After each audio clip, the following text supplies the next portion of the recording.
Bonjour à tout le monde. Alors, aujourd'hui, on va aborder une nouvelle notion, celle de la substitution entre facteurs de production. À vrai dire, l'entreprise à long terme dispose de plus de flexibilité pour réaliser un niveau de production donné.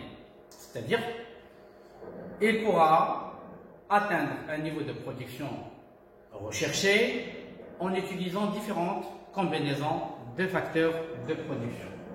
Alors, voyons ce graphique. Là, on a une courbe qui représente une isoconte et cette isoconte relie les différentes combinaisons possibles entre les facteurs de production. Là, on a le facteur capital qui est représenté sur l'axe vertical, l'axe des ordonnées. On a la quantité de travail qui est représentée sur l'axe horizontal, c'est-à-dire l'axe des abscisses. Alors, les différentes combinaisons ici entre facteurs de production vont permettre de réaliser le même niveau de production. Là, on a un segment de droite qui passe au voisinage de la courbe d'isoconte au point X.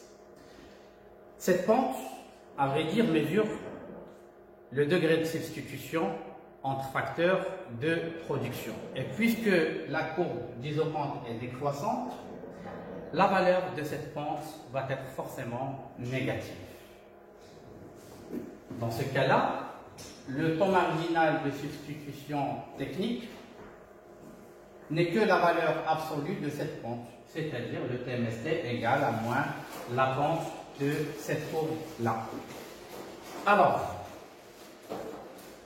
comment peut-on mesurer le TMST? Le TMST, ce n'est que le rapport. C'est ce rapport suivant, c'est moins la variation de la quantité de capital sur la variation de la quantité de travail, ou moins delta K sur delta L pour un niveau de production donné. Alors, comment peut-on définir un TMST? Le TMST mesure le nombre d'unités d'un facteur de production que l'on doit ajouter afin de maintenir le niveau de production constant, et ce, après avoir ajouté une unité supplémentaire de l'autre facteur. Ou, le TMST mesure le nombre d'unités d'un facteur de production que l'on doit retrancher afin de maintenir le niveau de production constant après avoir ajouté une unité de l'autre facteur de production. En effet, le TMST qu'on va utiliser dans ce cours, c'est le taux marginal de substitution technique du travail au capital. Par convention, on va utiliser un taux marginal de substitution du travail qui consiste à remplacer le capital par le travail. Pourquoi? On est au Maroc, c'est un pays que je le considère en développement encore, et du coup, les entreprises auront toujours dans ce pays à faire appel à plus de travail que du capital. Pourquoi? Parce que le travail reste un facteur de production qui est accessible, qui est abordable en termes de coût, contrairement à l'utilisation de machines qui coûtent très cher. Alors, comment, si vous voulez, on va définir un TMST de travail au capital? Le TMST, dans ce cas-là, va mesurer le nombre d'unités de facteurs de capital qu'on doit retrancher tout en restant sur le même niveau de production, et ce, après avoir ajouté une unité supplémentaire du facteur travail. Autrement dit, si l'entreprise veut réaliser un niveau de production donné, il faudra combien d'unités de capital à abandonner et qu'il soit remplacé par une seule unité en plus supplémentaire de facteur travail. Là, on a une carte d'isoconte, mais on va rester concentré sur l'isoconte Q2 qui représente un niveau de production de 75. Et sur cette isocompte, on a d'abord la combinaison A qui utilise 5 unités de capital et seulement une unité de travail. Une entreprise marocaine va chercher à faire appel à plus de travail que de capital. Si cette entreprise alors veut rester toujours sur le même niveau de production de 75, mais il préfère de faire appel dans sa production à plus de travail que de capital. Si l'on augmente alors la quantité de travail d'une unité à 2, en restant toujours sur le même niveau de production, on sera sur le point P et cette entreprise n'aura besoin alors que de 3 machines à utiliser. D'accord? Dans ce cas-là, quel est le taux marginal de substitution technique du travail au capital? Alors, puisque le TMST de travail au capital, c'est 4 sur L, égale moins delta K sur delta L. Comme vous venez de voir, le passage du point A au point B a permis de réduire l'utilisation du nombre de machines de 5 à 3. Donc il y a une baisse de 2 unités de capital. Dans ce cas-là, delta K est égal à combien? Il y a une baisse, c'est moins 2. D'accord? Par contre, delta L, c'est une unité en plus. Et de fait, le TMST sera égal à 2. Quelle est l'interprétation d'une valeur de 2 pour ce TMST lors du passage du point A au point B, de la combinaison A à la combinaison B? Cela veut dire tout simplement qu'une unité de travail permet de remplacer 2 unités de capital. D'accord? De même, l'entreprise s'il décide encore d'augmenter la quantité de travail d'une unité supplémentaire, donc il va passer de 2 unités de travail à 3 unités de travail. En restant sur le même niveau de production, à savoir 75, on est alors sur le point C et par conséquent, il n'aura besoin que de 2 machines au lieu de 3. Le passage de B à C, si l'entreprise augmente la quantité de travail d'une unité, il n'aura besoin alors que de 2 machines. Donc on va assister à une baisse du nombre de machines d'une unité. D'accord? Une unité delta K dans ce cas-là, puisqu'il s'agit d'une réduction, on parle de delta K égale, on dit que delta K est égal à quoi? Est égal à combien? Est égal à moins 1. Par contre, delta L est égal à 1. De fait, le TMST dans ce cas-là sera de combien? De TMST. TMST, lors du passage du point B au point C, TMST K sur L est égal toujours à moins delta K sur delta L sera égal à moins 1 sur 1 égal à 1. D'accord? Quelle est alors la signification de cette valeur de 1 pour ce TMST? Cela veut dire une seule machine ne permet maintenant de remplacer, un seul travailleur ne permet de remplacer qu'une seule machine. D'accord? Généralement, tout ce qui est au dénominateur représente le travail. On a 2 sur 1, ce qui est au dénominateur représente le travail, et ce qui est au numérateur représente le capital. Une unité de travail permet de remplacer 2 unités de capital. Une unité de travail permet de remplacer une unité de capital. Ok. Alors, je poursuis.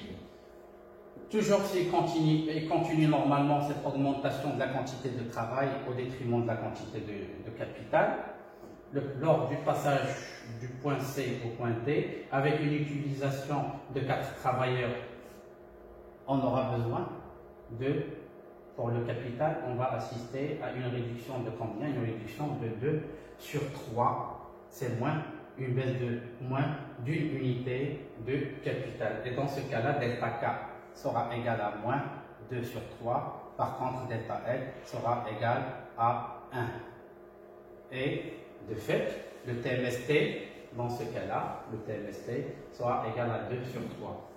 Au dénominateur, on a normalement on a le travail.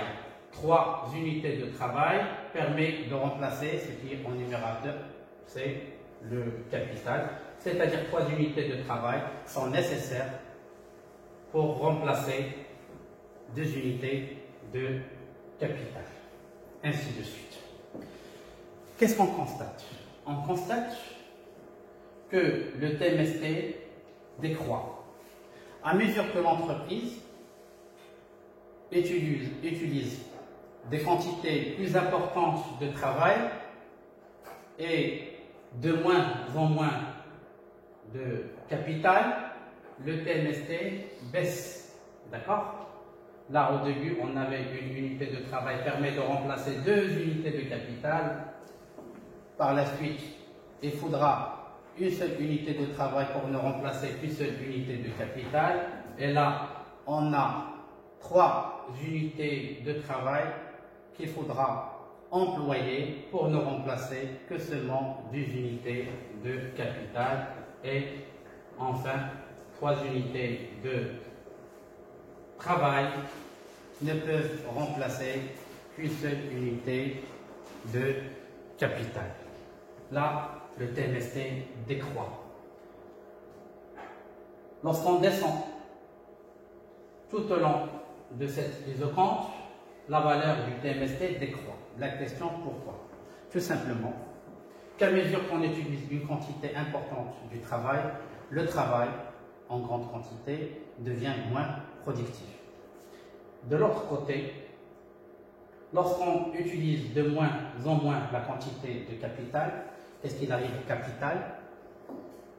Le capital, sa productivité augmente, raison pour laquelle on voit qu'il faudra, en bas de cette isoconte, utiliser ou déployer beaucoup d'unités de travail pour remplacer les unités de capital. D'accord? Alors, pour résumer cette situation, on pourra dire qu'au fur et à mesure que le travail remplace le capital, alors plus la production sera intensive en travail.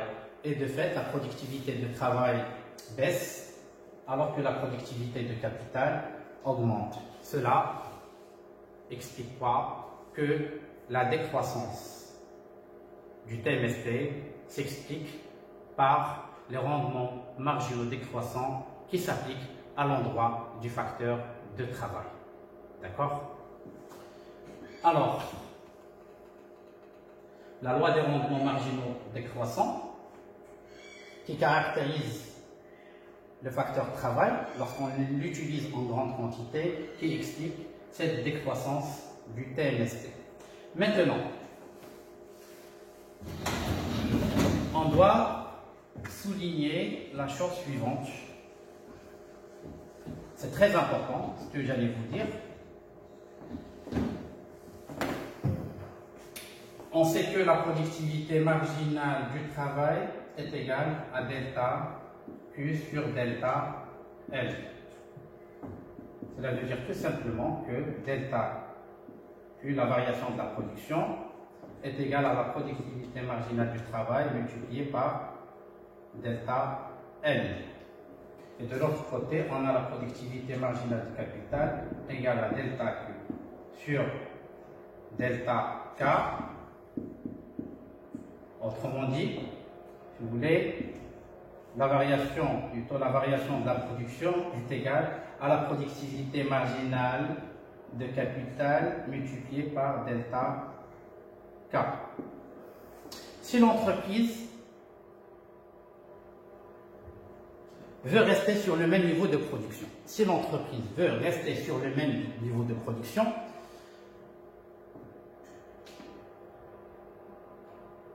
en augmentant la quantité de travail.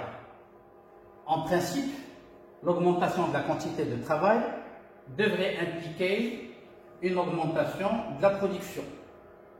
D'accord? Et toute baisse de la quantité de capital devrait induire à une baisse de la production. L'augmentation de la quantité de travail doit conduire à une augmentation de la production. Par contre, une baisse de l'utilisation du facteur capital conduira à une baisse de quoi? Une baisse de la production. Mais l'entreprise veut rester toujours sur le même niveau de production. Qu'est-ce qu'on a dit? On va chercher toujours à remplacer le capital par le travail. D'accord? En gardant toujours le même objectif de production, la même quantité à produire. Cela veut dire que ce qu'on va gagner en termes de production lorsqu'on augmente la quantité de travail, on va le perdre en production en diminuant la quantité d'utilisation du facteur capital. C'est-à-dire, si on reste sur la même isocompte, ce qu'on va gagner ici en production, on va le perdre ici. L'effet net entre les deux, l'effet net est 0.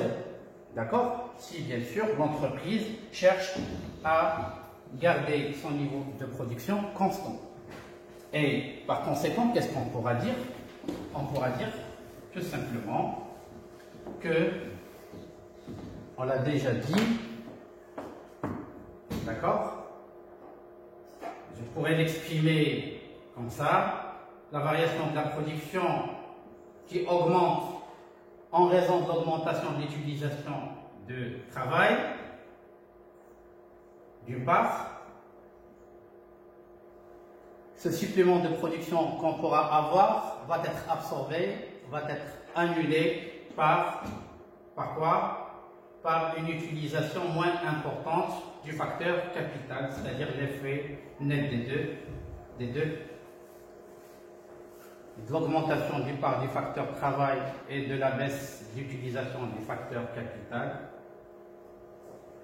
sur la production sera annulée. Là, on pourra dire ici que la productivité marginale du travail, d'accord, multipliée par delta L plus la productivité marginale de capital multipliée par delta K est égale à 0. Cela veut dire tout simplement que la productivité marginale du travail fois delta L est égale à moins la productivité marginale de capital multipliée par delta K. D'accord? En réorganisant les termes de cette égalité, on aura alors productivité marginale de travail sur la productivité marginale de capital est égale à quoi? Est égale à moins delta K sur delta L. Delta K sur delta L moins delta K plutôt sur delta L n'est que le T MST de K sur L. Donc, le taux marginal de substitution technique du travail au capital qui est égal à moins delta K sur delta, moins la variation du capital sur la variation de travail n'est que le rapport des productivités marginales.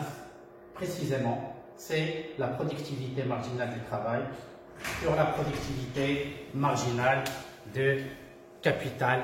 Je vous remercie infiniment pour votre attention et à la prochaine séance.